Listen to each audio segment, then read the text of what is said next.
Hi, everyone. Thank you all for joining us today as we talk about Advanced CTE's vision, CTE Without Limits.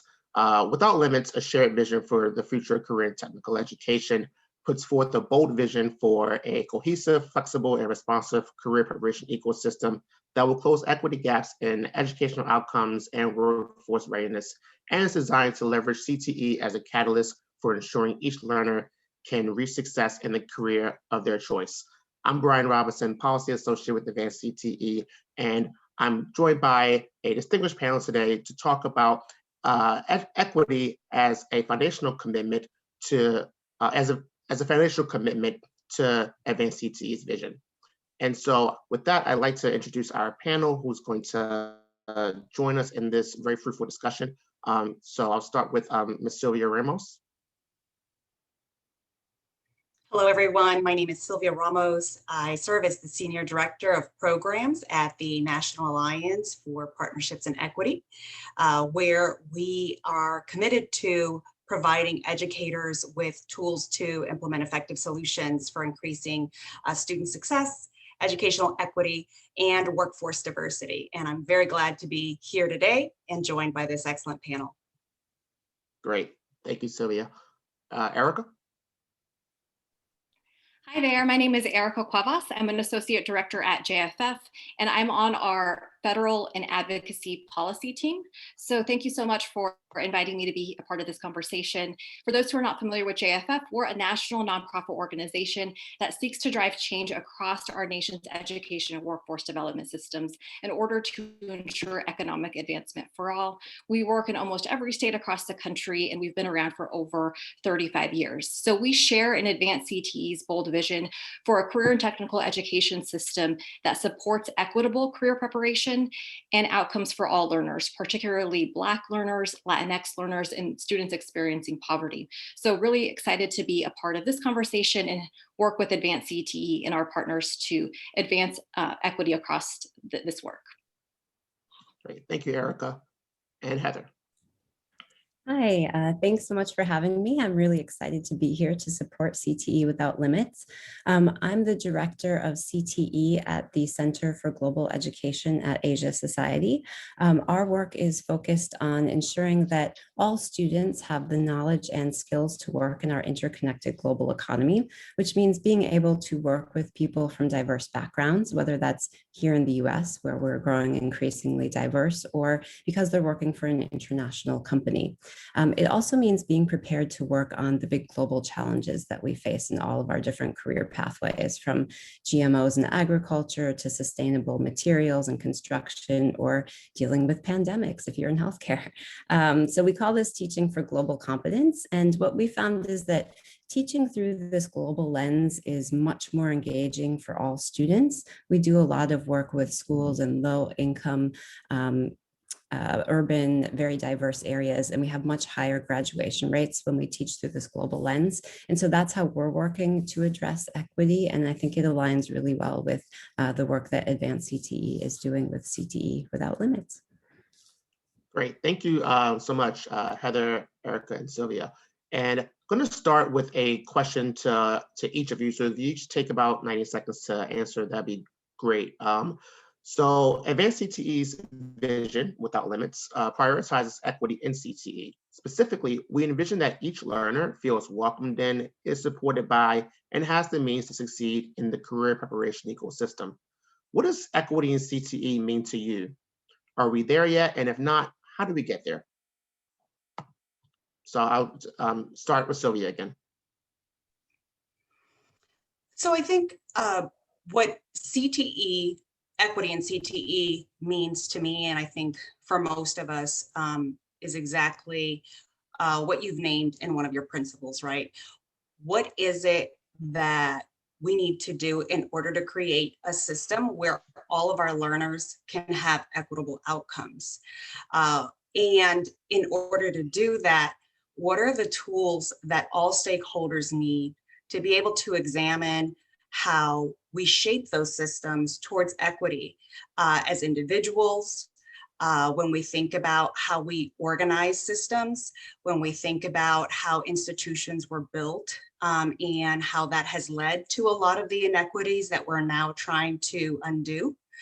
So I think for us at NAEP, it really means thinking about how we equip leaders and educators to really think about the individual, the organizational, and the institutional dynamics that have created the inequities, so that we can really start to think about how we develop the courage as well as the skill and the knowledge to create the transformation that will lead to equitable outcomes for all learners, so that we do have a prepared and diverse workforce that can meet the needs of every community. Great, thank you, Sylvia. Erica, same question. What does equity in CTE mean to you? Yeah, great question. So at JFF, equity means a few different things. So it means that the programs combine rigorous academics and career-focused learning. It means that these programs offer a wide range of opportunities, both in traditional skilled trades programs, as well as high growth fields such as cybersecurity, nursing, and engineering.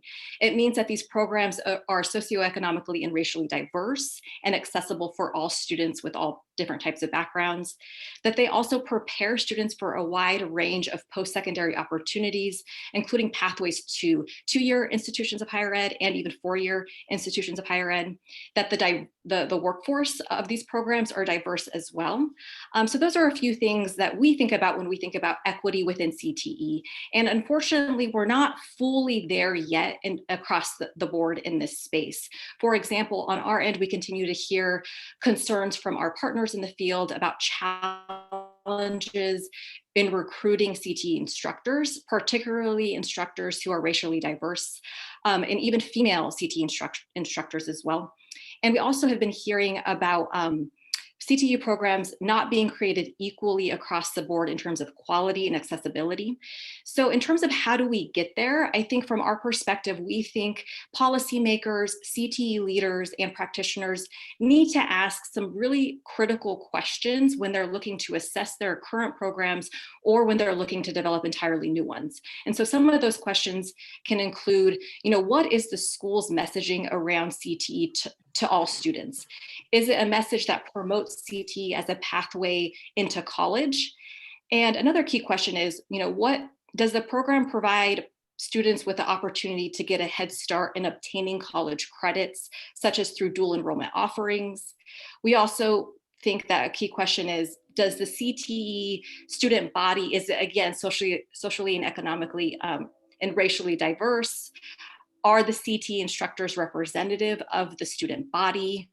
Are these programs, do they have strong relationships with institutions of higher education, with employers? Are these programs high quality and being offered in rural areas as well as urban areas? And what are the outcomes, and how are those outcomes being messaged both to students, parents, and community members? So those are some key questions that we think leaders need to ask when thinking about equity and these programs. Yeah, those key questions, every single one of them spot on. Thank you, Erica. Heather, same question for you. Yes, and it's always hard to be the last one because I agree with everything that Erica and Sylvia said. So I'll just pick up on one of the points around the diversity of students, because I think that's really key to equity and key for having a CTE system that really is valuable for employers and for workers. We really need more diversity in our CTE programs. And we know that the diversity of our communities is not reflected in CTE right now. So, we're not there yet on that point. And I think that's why principle 2 of the CTE Without Limits is so important, that piece around ensuring that each learner feels welcomed and is supported for success in CTE. So I think we can help educators on that front by doing 3 things.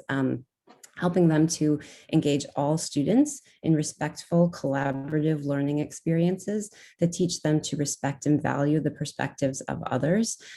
This leads to more openness, this leads to empathy, this leads to classrooms that students want to be in. Second, we need to create a program culture and select curricular materials that integrate both global content, but importantly, reflect students' backgrounds and experiences. So we do a lot of work with educators on how do you get to know your students and how do you individualize their experience in the classroom. It shows that students are respected and that their input is valued. And then last is really to provide equal opportunities for participation in these culturally responsive, internationalized CTE programs, learning activities, and work-based learning opportunities as well. Awesome, great. Thank you all. Those points all spot on. So thank you all. Sylvia, I want to start with you on this question because I know that NAEP had their national summit on equity and education equity earlier this spring. How have you and your organization, NAEP, worked to advance equity in CTE? Yes, Brian, and it was great to have you there, by the way.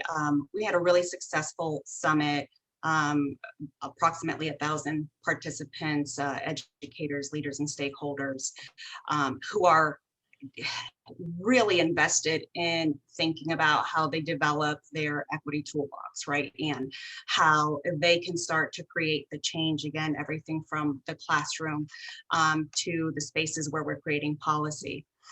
I think that while we provide professional development, we provide technical assistance, research evaluation, as well as public policy and advocacy tools for stakeholders that are invested in equity. One of the most powerful things that I think we offer is the spaces where we have community to really think about what are the conditions that are necessary in order for us to engage in this fight, right? Engage in this struggle. And what does it mean to actually be in a continuous process of examining yourself as a tool that is critical for this kind of transformation? So when we offer our curriculum, our professional development for educators to really think about how they examine their own identity and the way in which that impacts the experiences of our students, we're also trying to create a community where we can come together and talk about what those challenges are like, how we can support one another, how we can actually challenge ourselves and really meet at the intersection of practice and theory, so that we can hold this tension with the goal of always asking ourselves, are we doing what we know is necessary for our students to experience equity outcomes, right? Mm-hmm. And I think oftentimes we are striving to provide educator tools, but I think we may be forgetting that this work is really hard. And we need a space and community so that we can empower one another, offer one another a space with compassionate accountability so that we can have the stamina to engage in this work for a very long time. These conditions were not created overnight, and we are not going to undo them overnight. So one of the most powerful things I think that we offer in the fight to really transform these systems so that we do have equitable outcomes is really how we cultivate the spaces for educators to feel like they can come to us to not just get the tools, but to really think about how they are tending to themselves as change makers so that they can show up for students in ways that are going to create the changes, and so that they can have the courage and the stamina to make system changes in spaces like the classroom, in the community, with administration, and even at the state and federal level. Great, that is so important, especially the system change aspect of it that you mentioned. So thank you, Sylvia. And Heather, kind of on the same vein as what you've done at your organization to advance equity in CTE, we know that you've done a lot of work at the Asia Society on the cultural competency angle of equity. So from your point of view, what resources, tools, or supports do state CTE leaders most need in order to advance equity in the field? Sure. Well, of course, state leaders are models for their state. So if they aren't talking the talk, then it's really hard to get local leaders and teachers on board. And I have spent a lot of time, I've been working at Asia Society for 17 years now. So I've spent a lot of time advocating for a culturally responsive education. And it's not always easy, especially in CTE, people don't always make those connections. So we've written some white papers with partners, including Advanced CTE, that really lays out the case for why this is important. And shows that this is what business wants. We've also created sets of talking points then for leaders.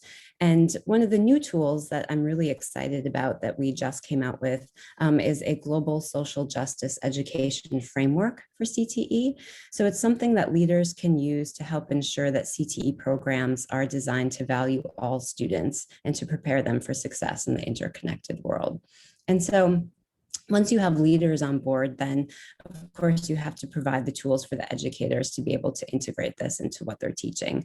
And when I started in CTE, we first went out and we talked with educators, and for the most part, they get it. Like, they understand this need for global competence, but they just don't know how to teach it. And so that's where I think that disconnect is. So we started creating comprehensive sets of professional development, online modules and tools, all grant funded, so everything's available completely free, to help teachers understand the need and then how to integrate it in a way that meets their standards, but isn't a huge lift. Like, it doesn't require overhauling their curriculum entirely, but it's really something that they can integrate to have this more respectful, open classroom while teaching the employability skills that they need. So we now have tools for both secondary CTE, and we're currently working on new materials for community college CTE faculty as well. Great, thank you. Erica, how has JFF worked to advance equity in CTE, and what resources, tools, or supports do you think state leaders most need in order to advance equity in the field? Yes, great question. So on our end at JFF, we've been helping advance equity in CTE on two different fronts. So one has been on the policy and advocacy side, and that's the team that I've been a part of. So we've been advocating to federal policymakers in particular on a number of different fronts. So we've been talking about increases in funding for secondary and post-secondary CTE programs in order to meet the needs of future workforce demands. We've been talking about the need for a new competitive grant program to spur innovation and equitable outcomes in CTE. We've been talking about how federal policymakers can help support states in fully and effectively leveraging Perkins 5 funding streams in order to promote high quality CTE and connections to dual enrollment and quality work-based learning. We've also been pushing federal policymakers as well, particularly at the US Department of Education, to use the bully pulpit to craft a nationwide communications campaign to put out positive messages around CTE in an effort to improve attitudes broadly. So really targeting messaging towards students, parents, employers, educators to demonstrate what these programs are and the benefits that they can have for all young people. So that's on the policy and advocacy side. On the programmatic side at JFF, we have and manage a set of networks and state partners that we bring together throughout the year and help provide guidance to them on how they can improve their CTE programs to ensure that they're high quality and accessible for all. So this happens primarily through our Pathways to Prosperity network, which develops and implements and scales college and career pathways. The states and regions that are a part of our Pathways to Prosperity network include folks across K-12, post-secondary higher education, policymakers, and employers. And we bring them together for peer learning opportunities to share best practices as well as challenges in ways in which they can learn from each other on effective practices for improving the quality of CTE as well as addressing equity challenges. So those are a couple of things that we do. And in terms of the second part of your question about what do CTE leaders need, I think they do need more leadership from federal policymakers and state policymakers. We often hear from the field that one core challenge in regards to CTE is connections to employers. And the states that have made the most progress in connecting with employers and getting businesses involved and connected with education through CTE have been the states that have had governors or state policy leaders really champion CTE and put out messaging to say that this is important and it's a good strategy for meeting state and regional workforce demands. So more leadership there from the leaders at the highest level. We also think that the federal policymakers can help provide guidance to states and regions in terms of helping build up their diverse educator talent pool and educators and instructors for CTE. So maybe providing guidance on effective strategies for updating CTE instructor licensing requirements. So that's another area. And the last thing I'll note is I think CTE leaders need more information about best practices. What are other states or regions doing that is working well? How can they take best practices and implement that in their space also? Thanks, Erica. And with the remaining few minutes that we have left, I want to pick up on something that you mentioned at the beginning of your remarks about communicating the value of CTE to learners and their families. And I know, as you mentioned, JFF is doing a lot of messaging on priorities for an equitable economic recovery, including the role of career pathways in CTE. However, many people still don't understand what today's CTE is and how it differs from vocational education of the past. So this question is for you, Erica, but it's for everyone else as well. How can CTE leaders communicate the importance of CTE and its value to every learner, regardless of race, ethnicity, socioeconomic status, or gender? Yeah, that's a really good question. And we think effective and clear messaging is really important here. Messaging should be clear and also demonstrate that there's no longer a dichotomy between CTE programming versus rigorous academic education programs. High quality CTE programs do include rigorous academics with career-focused learning. So making that very clear in messaging. We think educators and CTE leaders at all levels need to demonstrate and communicate how CTE pathways open up opportunities for all students. So thinking about how they can have clear messaging around how CTE concentrations are aligned with 2- and 4-year degree pathways, how CTE can enable young people to participate in a broad range of career fields, in which those are fields that maybe many students have been traditionally underrepresented in, how CTE can be a vehicle for preparing young people for a broad range of post-secondary options, as well as how CTE can help lead towards good jobs and jobs that can pay middle-class wages or more. So being really clear about the benefits of CTE, what the outcomes are, how programs can lead to good and good paying jobs. All of that information needs to be shared with students, parents, educators, and employers. And the more information that we get out and share with young people in particular, the better that they'll be equipped to make informed decisions about their post-secondary and career pathways. So getting more information out in those areas, I think, is critical. Great. Sylvia?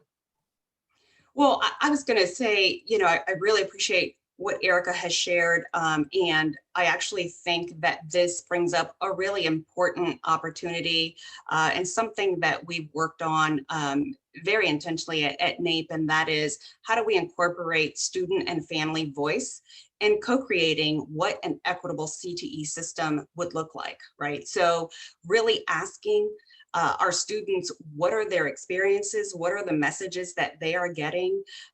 What's the impact on their perceptions of how equitable CTE can be and accessible? And also thinking about how we engage students and families throughout our continuous improvement plans. So not just once a year through a survey, but really staying connected to our students and families so that we are understanding, again, how to craft those messages that are really going to connect with our students and families. That's really important. And some of the work that we've done around that actually has proven to be incredibly effective, not just for educators, but also for industry, right? So that as we're talking about what it looks like to create equitable systemic change within CTE, and we recognize the need to make sure that we're being coordinated in our efforts within the ecosystem, this is something that is incredibly important and that we need to continue to focus on, again, so that we're not trying to create these systems in a vacuum, but we're actually centering the voice, the experience, the perspectives of the very people we look to serve. Great, thank you both. And Heather, I hate to do this to you because you're last again, but I know, and their answers were so good. I'll just pick up then on the point of business that Erica and Sylvia, I think, both raised as part of the community that needs to be talking about this. But I think, what we're seeing now, since, especially since the pandemic, but even before then, is really the shift in hiring practices away from a focus on degrees and towards hiring for skills and competencies. And this is, of course, where CTE has that advantage. Students leave with certificates that can immediately get them hired, and then they can continue their education and earn more certifications or go to community college or university. But I think it's really important that business leaders get involved in this conversation and talk about that shift in hiring and the skills that they want. And I've actually been interviewing business leaders for this new project I'm working on, and they'll admit that they're not the best partners for CTE. But if they get involved and they start talking about that value of CTE, that's getting them the workforce that they need, that they're hiring not for degrees, but for these skills and certifications, I think that can go a long way in changing the perception of CTE for everyone and getting more diverse students on board too. Yeah, no, that makes complete sense. So thank you, Heather, thank you, Erica, thank you, Sylvia. And I think that the point about kind of centering the learner voice is critically important, and that is an important part of our vision's focus, right? Which is centering the learner voice and creating learner-centered systems. So you guys really touched on a lot of important points that are echoed in our vision. And so thank you all again for taking the time. Just want to share that this is also part of a larger series to explore for the Advanced CTE's Vision Without Limits foundational commitments. And there'll be more of these types of video blogs coming this summer. So look forward to that. And thank you all for your time today.